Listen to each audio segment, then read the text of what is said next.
This is another episode of the Backpack Show. We've never said that, huh? Welcome to another episode of the Backpack Show. Have we not? Show. I don't know. I can't remember. The Backpack Show live with Chris Brogan, where you get insights you need in your metaphorical backpack to succeed in the next 5 years. Whoa, I'm getting tingly just thinking about it. You can make a show like this, you know. We're sponsored, baby.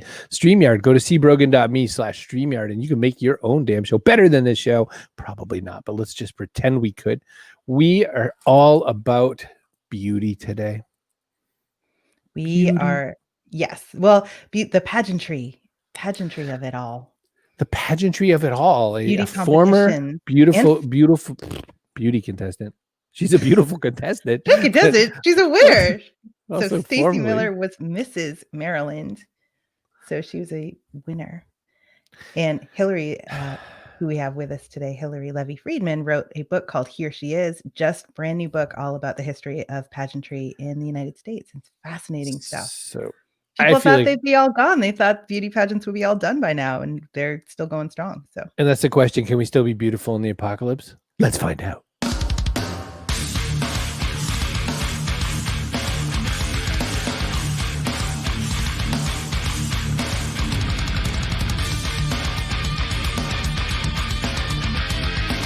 Backpack Show. I didn't do it today. I didn't drink. I know. I was watching you like a hawk. I knew you would bring me out. So if you're new to the show, Chris likes to bring people out from backstage at the most inconvenient times when they're like away from their desk, or the cats just jumped up, or they're taking a sip of their coffee. So John says hello. The show, what's wrong with you? We've been Joseph around. Jaffe says you are punchy today, Mr. Brogan.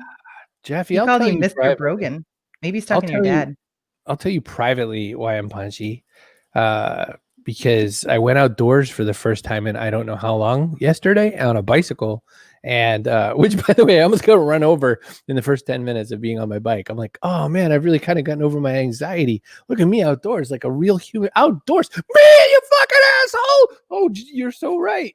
You could offend the women and pearl clutchers in the audience. I think you better watch that language. We have neither women nor pearl clutchers in our audience. You know who we do have though as our guest? No, because they're all gone. They're all on vacation.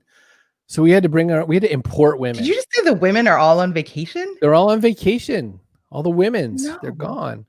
No. We have Stacey Miller though. No, hi. Hello. And it's also not just women who might be offended by bad language, but I myself am not. So. Nor am I. Hi, guys. Hi. You are the creator of bad language, Stacey Miller. That's what I think. I think you generate your own bad language. Stacey is incredibly smart, incredibly fit, and incredibly nice. And so the whole time I've known you, I've been like, I wish I could hate her, but I just can't. You're so sweet. No, it's the truth. So this is interesting now. You wanted a hobby and you decided that trying out for Mrs. Maryland, that would be a good hobby. And I'm like, that hobby seems like so much work. So I need to know the thought process here. Yeah, when you say it like that, it makes me wonder why I decided to step on a stage in front of people who wanted to judge me and rank me based on just knowing me for a few minutes. But yeah, I just always kind of had a fascination with it. You know, you watch TV shows and I'm naturally like a competitive person. And I thought, I think I watched like a Bravo TV show about it. And honestly, I looked at them and I was like, I'm going to beat those bitches. And that's how it began. And I just applied and I went and I did my first pageant and I won and went to nationals. And, you know, it was a really cool experience. It builds a lot of character, a lot of public speaking prowess. And it was just generally something different to do. I mean, who doesn't like to put on makeup and a sparkly gown and get some cool pictures? See, that's not the part I get. The part I understand is the competitive part of it. What you just said, I'm like, now you're talking my language. I was really into the sparkly gown idea. I agree with you. I would like to wear one. Your hair is too big for a tiara. I know. It stays right on top. Tiara does. That's really good to know. So the other thing to realize is that, you know, now the way you pair this up is you pair beauty related things up with your world of the auto industry. So naturally, you know, these two things go perfectly the same because women are treated absolutely equal in all aspects of the auto industry.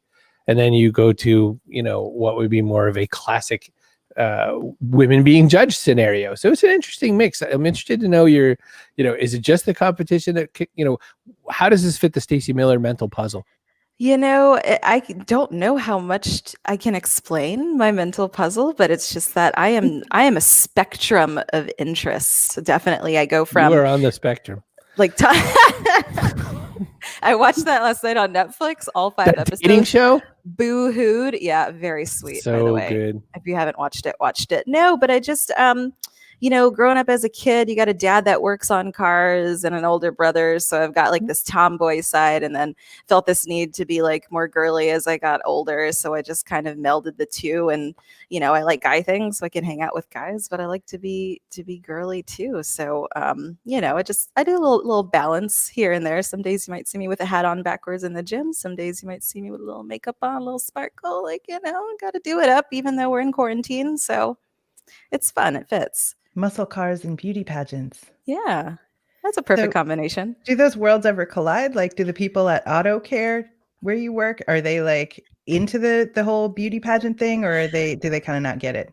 I have really supportive coworkers. There's a couple of them who are in on the pageants and some of the bodybuilding and stuff that I do on the side. But mostly it's kind of like the skills that you get from the pageantry that translate to marketing and PR, like being a good spokesperson, being the face of the company, being calm under pressure, always knowing the right things to say and messaging and all that fun stuff. That's kind of where the crossover happens and those skills become translatable. It's very interesting, though, how is it easier to be girly, or is it easier to be nerdy, or has that switched a little? When you were younger to now, has that switched where like it was less acceptable for you to be, kind of towards your nerdy stuff or whatever? Like what's that feel like as far as the outside looking in at you? Oh, totally. I feel like when you were a kid, being nerdy is like bad, but now I feel like the internet and just the diversity of all the things that we're able to do, being nerdy is great. Like, I wish I could turn my computer right now, but like, there's a Minecraft server behind me over there. I've got like an RGB gaming computer here. Like, we've got electronics in the house, and like, we nerd out, and like that's our personality, and that's kind of what we do, and that's that's fun. You have like a girl who's down to earth but likes games and cars and electronics and flying, and we are who we are, and that's you what can wear a bikini and a sash and a tiara. Throw me in a sparkly bikini and we're good. I can hang out with any of y'all any of these days. Got it handled. So in the days of quarantine, I imagine the Minecraft server's getting hit a little harder than the gym. What's that like for you? We are full capacity over here. We've got Minecraft. We've got Microsoft Flight Simulator 2020. Yeah.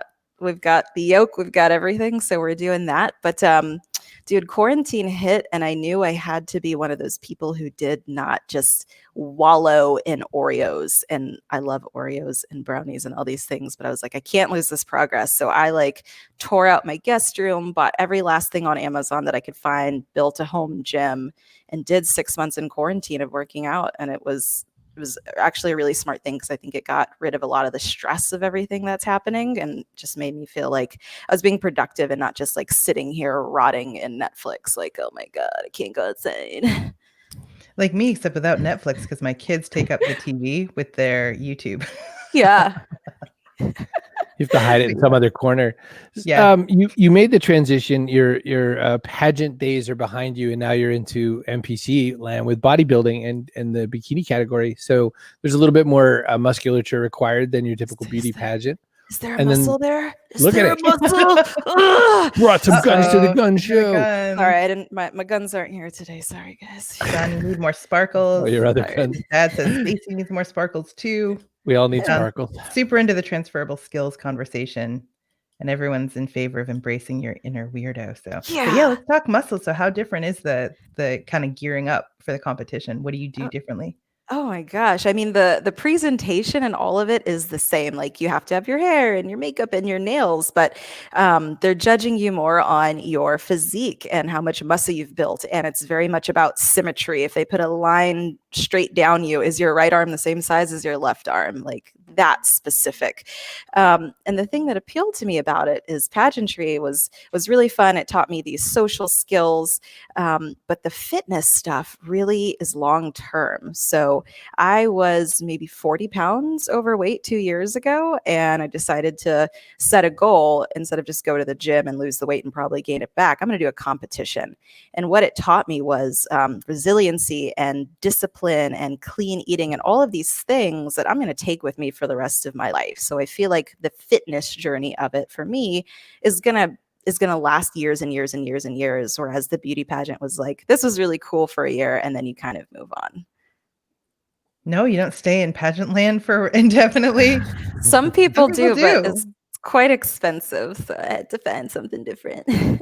Yeah, I mean, that's the thing too, is that for your bikini scenario, I mean, any one turn up at the event, not counting gym memberships and whatever, I mean, you could get close to 1,000 if you really get it all over with, not counting the flights and hotels. I mean, and people don't think about that there's, if you're in a real season that gets like that.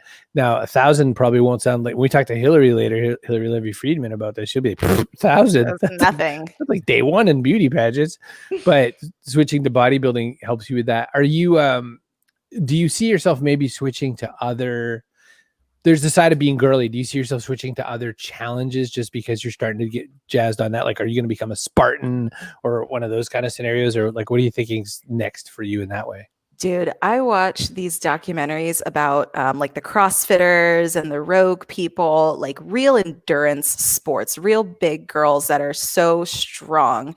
And I look at those people as motivation. I don't know if that's my end goal, but I'm like, those are tough ass bitches, man. Like upside down handstands with 100-pound vests on them. Like, I don't know. I don't know how you do it. I don't know. I'm a tiny girl, but I look to those people for inspiration when I'm lifting my little weights in the gym, trying to get my tone on for these competitions at the very least, because those people have amazing motivation and amazing drive. And I mean, in the end, it's just, what do you want to do and what makes you happy and what makes you feel like you've achieved something long term? That's all it really is. Like, do you want to be Demi Moore in G.I. Jane or striptease? Oh God, like, which one are we going? G.I. Jane, badass. Are you kidding me? Are you kidding me? Depends on the competition you're in, though, right? Yeah. It's funny how there's such a gamut for it, though, too. I mean, the idea that someone might do it just because they just want to be ridiculously strong, and like Courtney Olsen with her super amazing, crushed a watermelon with her thighs video, and all of a sudden all these girls are like, I gotta squat more, and they have these like insane, quads and everything because of it. But whether or not they choose to do it for any particular aesthetic is another whole monster. It's interesting that too. Do you find that judgmental side gets a little weird, where like, look, I'm doing my thing over here, it's my religion over here, it's their religion over there?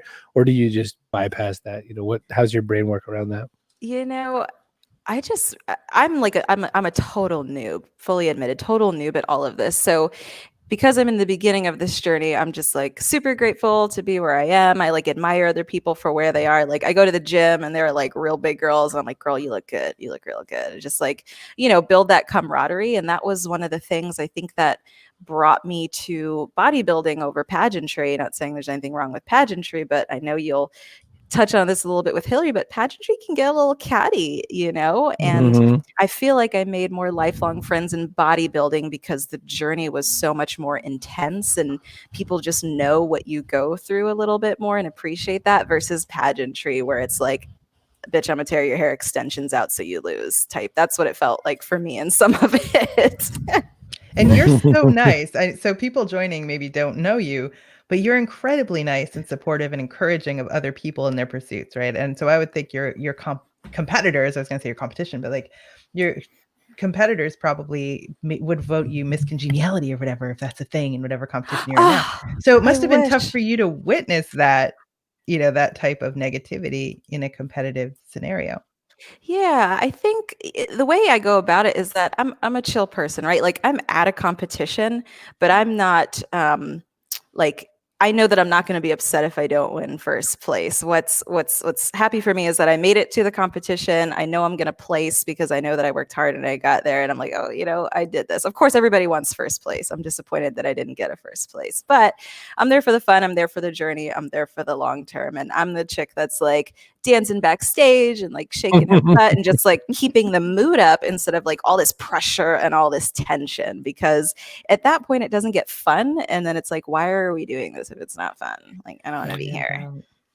Well, I was just thinking when you said that about the backstage, it's got to be a little tricky because you're so, at least at NPC and bodybuilding, you're like ready to eat the wall because you've starved yourself to get the single digit body fat. So I was thinking you're dancing backstage, you're the kind of people look at you like F you even more because you've got that energy still, and they're thinking I would kill just to eat somebody's arm at this point. Literally, you got like hangry girls, and then you got the girls that are like 20 more minutes and I get a 1 pound brownie.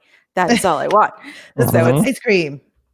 Yeah, and then everybody's like trading their treats backstage right before they go on show. Like, hey, do you want this brownie? Hey, my mom made these cookies. Do you like sour candy? And we're just like, everybody's got a suitcase full of candy that we're gonna eat afterwards because we haven't had it in 6 months. So I love that. But like you were saying, for some people, this is their life. Like you're gonna go back. You're gonna go to auto care and work on the aftermarket cars and making sure that you got the muscle you want in your automobile. So you have a whole different life apart from it. I do. Yeah. I got to turn wrenches and be strong, right? Do you think that's easier or harder than focusing on the one thing? Oh man, they are both like really fulfilling. And I think like focusing on the bodybuilding as the hobby, that's like really good personally. But I also have a really personal connection to the work that I do at Auto Care. And that is just making sure that, the people who are listening, you and me, you can repair and maintain your car wherever you choose, and that it's affordable for you and that you're safely on the road. So I have a really big passion for that, repairing and maintaining my own car, which is why I came to the industry, and protecting that industry is kind of what I do every day through my PR and communications. For muscle car fans in the audience, what do you drive? Ooh, there better be some Dodge fans in here.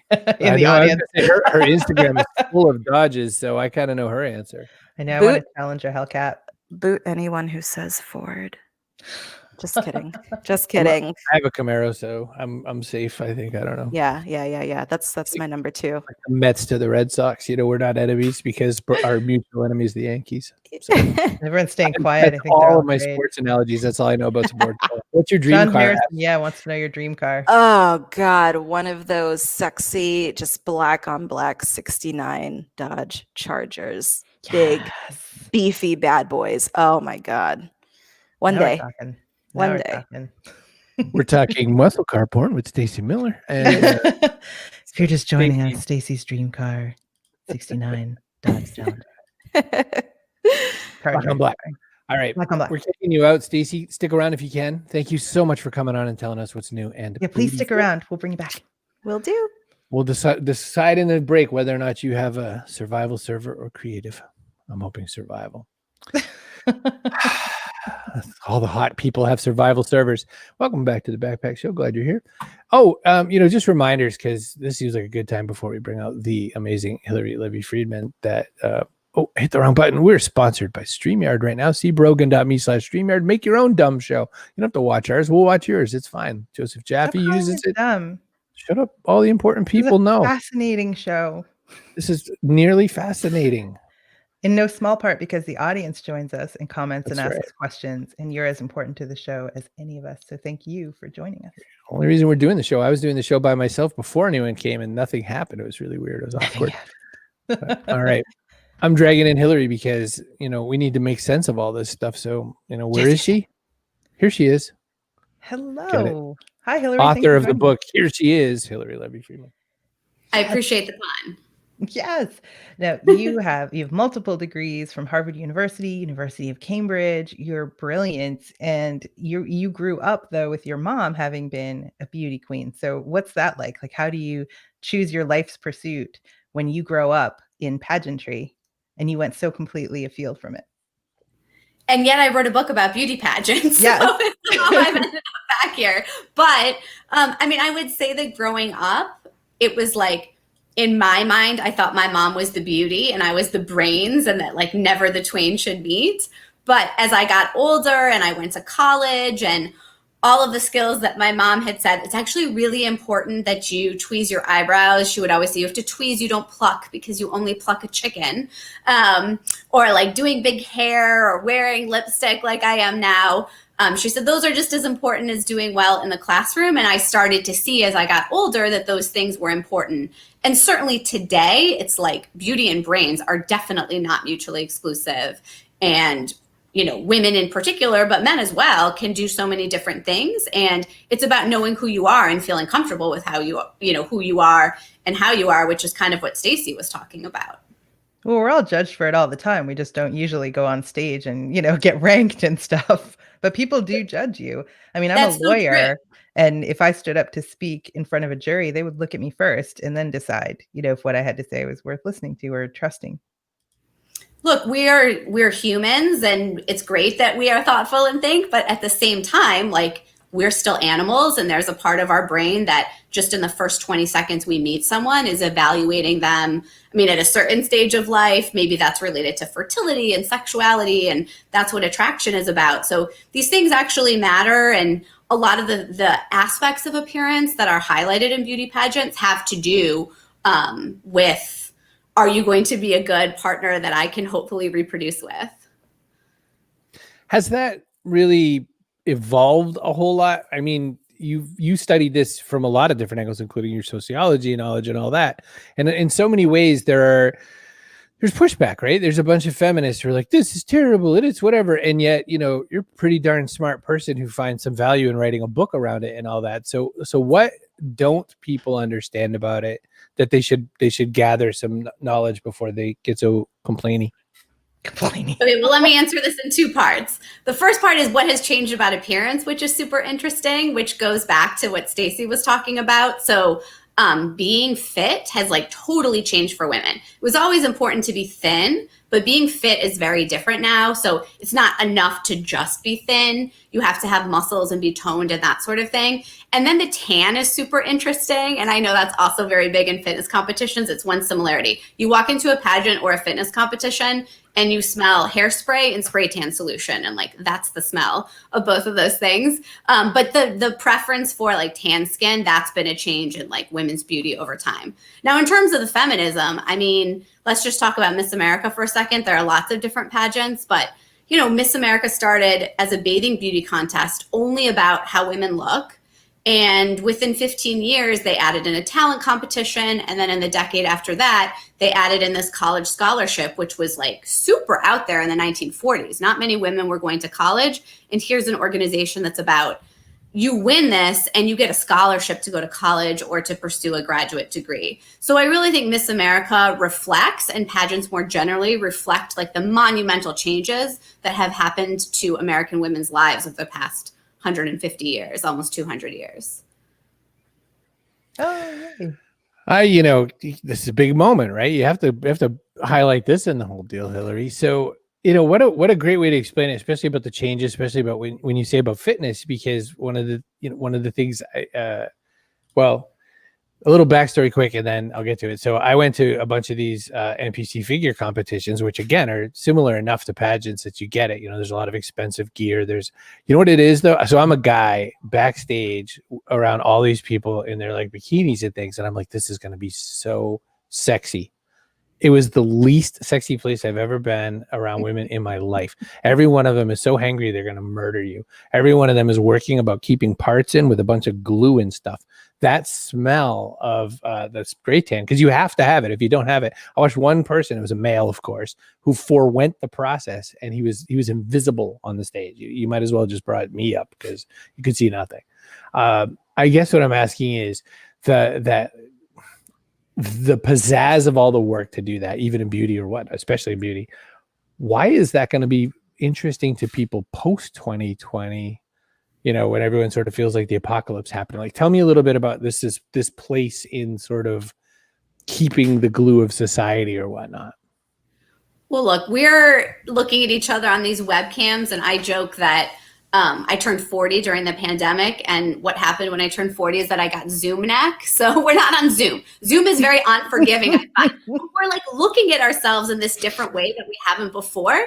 And suddenly you're seeing like so many more ads for like Latisse and like eyelash stuff and making your eyes bright. Lumify, I think it is, the eye drops to make your eyes white. So whatever is more visible on the face or like above the mask in a way that we can still connect and communicate, it just like goes to show that how we look in appearance is still part of it. Now, how that's going to look in terms of beauty pageants and how they happen in person is a very different question. I looked on Stacey's Instagram, so I saw that they had matching sequined masks to their swimsuits at the fitness competition, which is a creative way to do that and is starting to happen in some pageants. But, you know, what happens when we can't get together in large groups for a while? I mean, hopefully we're going to have a vaccine soon and all of those sorts of things. But I think we're going to see lasting changes to, you know, not just certain pageants, but how people get together for competitions in general. Like dance competitions have started, you know, they pivoted to people could submit tapes and they were judged virtually. So, you know, this is an evolving process. And could we have ever imagined living in these times? I'm not sure. Stacey backstage says the three women on this show are going to keep the lipstick industry alive in the age of masks. That's fair. I've gotten more matte lipsticks too. I used to always love a gloss, but the gloss, you know, wears off on the mask. So I have to. Oh, yeah. Oh my gosh, the things I don't think about. I never even thought about that. People predicted though that pageants would be gone, that they would end, that we'd kind of be over them, especially with the evolution of women's liberation and all that stuff. We were supposed to be concerned with more serious things, but still they're here. So what's that about? What does that say about us as a society? Well, first of all, if we're thinking of it in terms of feminism, I actually think that's a triumph of feminism in some ways. I'm definitely a third wave feminist. I'm very active in the feminist movement. But to me, feminism is about choice. And it was terrible when a woman who wanted to be a doctor couldn't be a doctor, or a woman who wanted to be a mechanic and work on cars couldn't do that. But by the same token, like if everything is about choice and being able to access whatever we want to do, we shouldn't disparage someone because they want to do a pageant or they think that's fun or they want to be a model or whatever it is that's more appearance based. And so to me, feminism is about having a choice, and that's really a success of the feminist movement more broadly. But also what I was saying before, like we are still animals, and whether we want to accept it or not, we are being judged on how we look every single day. And we shouldn't only be judged based on how we look, but it is part of the package, right? Like you mentioned, when you go to court and you stand up, right? Like you are probably not going to wear a sequin bikini. Like you know what that package should be, and that's part of appearance as well. And so I just think all of that, it's good to be, I mean, you called me brilliant. I don't know if I'd go that far, but it's good to be book smart in that way. But it's also really good to be situationally smart and have emotional intelligence too. Well, it's tough, you know, depending on the context, sparkly bikini is just what you need. But, you know, if you're a lawyer, it's like my skirt can't be too long because then it looks schoolmarmish. We can't be too short because then I look, you know, whorish. So I got to like hit the right length. It's a whole thing. So and men don't have to really deal with this. Oh, right? No, are you kidding? No. There's a suit and it's literally a suit. And that is one thing that's literally all you have to do. Uniform. When you think about how much time women spend then just like thinking about, forget about the makeup and the hair, just like thinking about what you should wear is totally different than what men have to deal with. On top of many, many hours preparing for trial on the merits of the case. Let's add that too. That old thing.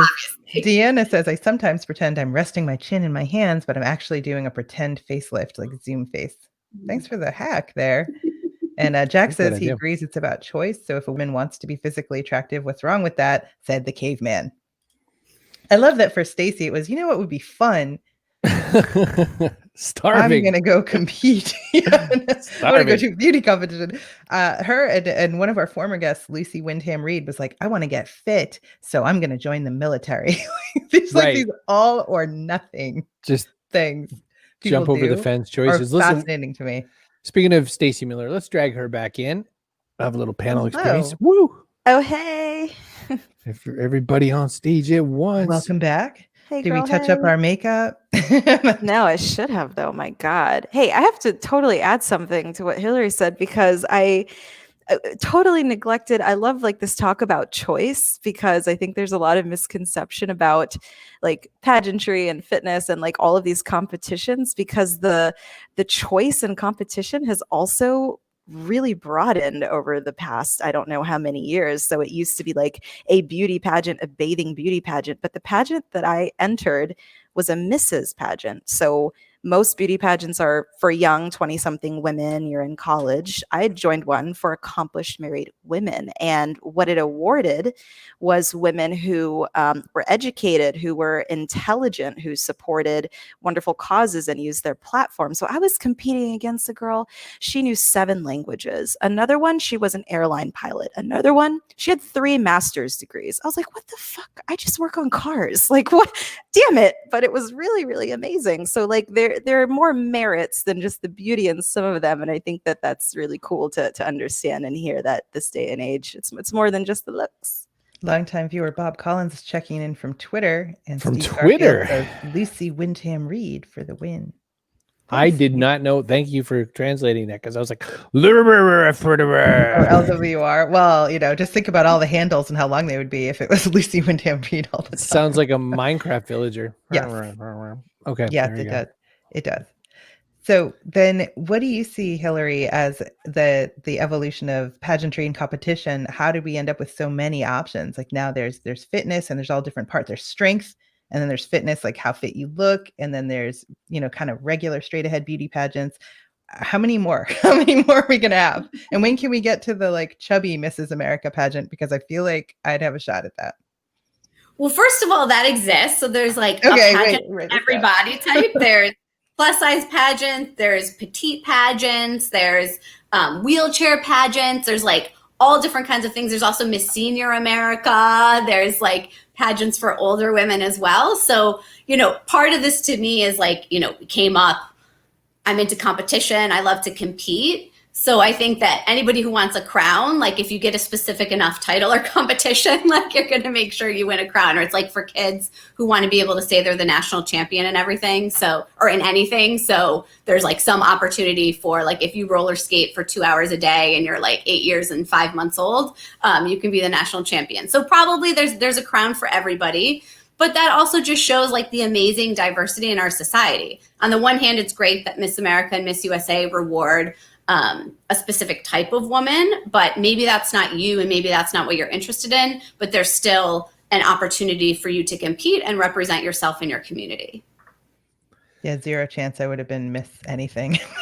So Miss I do like the fact, like Tracy said though, Stacey said you could do Mrs. now. So you're Miss Badass. I would still be Mrs. Attitude. I feel it's going to be a problem no matter what.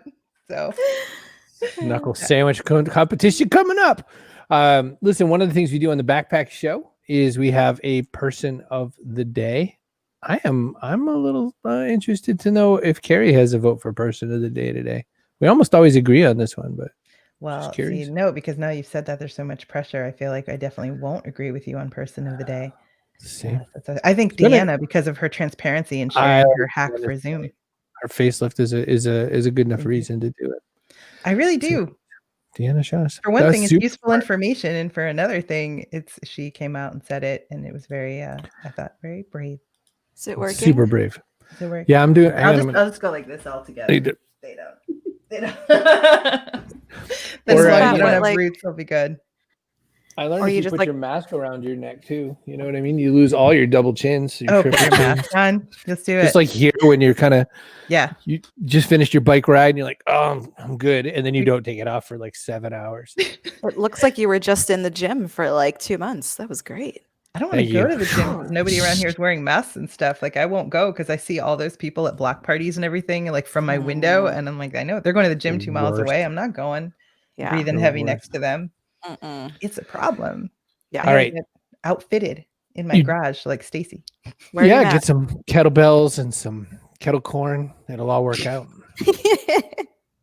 All right. I have to push a button and show you something. So the other point of the show is that we are about the backpack, which is everything's crazy out there. It's all chaos. It's the apocalypse. We can't build on any solid ground. So we can only carry about a backpack worth of stuff. So metaphorically, what goes in your backpack? What kinds of things do you need to survive the next 5 years? Metaphorically. Stacey Miller, something come to mind? My number one thing, and I literally was like having shower thoughts. Yes, we're on Reddit. We're having shower thoughts about this yesterday because I was like, I need to make sure I say something good. And I think one of the things that I put in my metaphorical backpack is good character. Like, we were talking a little bit earlier backstage about how the internet is just a shitty place today, and watching the news, and everybody's stressed. We're working hard. We can't do the things that we want to do. We're trying to take care of our families. One of the things that has gotten me through, and I will take with me everywhere, is good character. So someone had said, what is that quote? It's like, character is what what you do when no one's looking. And pageants kind of teach you that someone's always looking at you, and you should always be acting with the highest of character. And I think that that's in your personal life, in your business life, at work. Like, having good character makes you a better person. It makes you easier to work with. It makes you easier to get along with. So I would say, have a good character. Don't be a shitty person. I thought you were going to say world peace. Oh, shit. Isn't that the pageant answer? Namaste. Thought that was pageant answer number 1, and then you go on from there. World peace, whales, children whales. Hilary, what's in your backpack?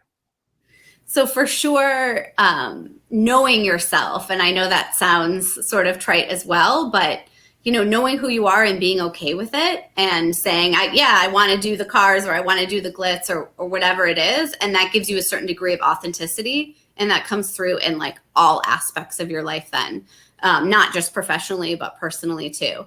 And then because I have 6 and 8-year-old boys, and you brought up Minecraft, in their actual backpacks, I could not survive for the next few years without an iPad and their ability to play Minecraft. And I've been trying to figure out if there are Minecraft skins for beauty pageants or something, because then I'm going to make them do that. But that's my practical thing today, is that my kids may not be able to survive without devices. And a copy of your book. Here she is.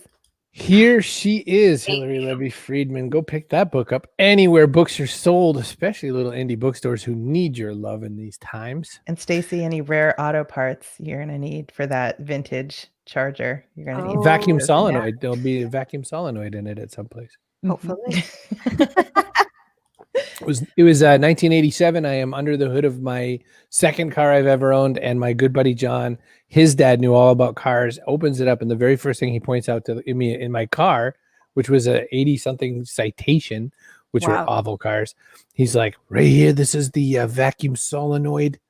And I don't remember any of the description of what it did. All I remember is that was the first thing he put it out. Not like, here's the engine block, here's the spark plugs, here's a big propeller that you should touch. Random vacuum. Good for nothing except braking. So good luck with that. Scott says his favorite quote was, adversity doesn't build character, adversity reveals character. I don't know. Is it adversity when you're competing in a show? Deanna says, our person of the day, Deanna says this was great.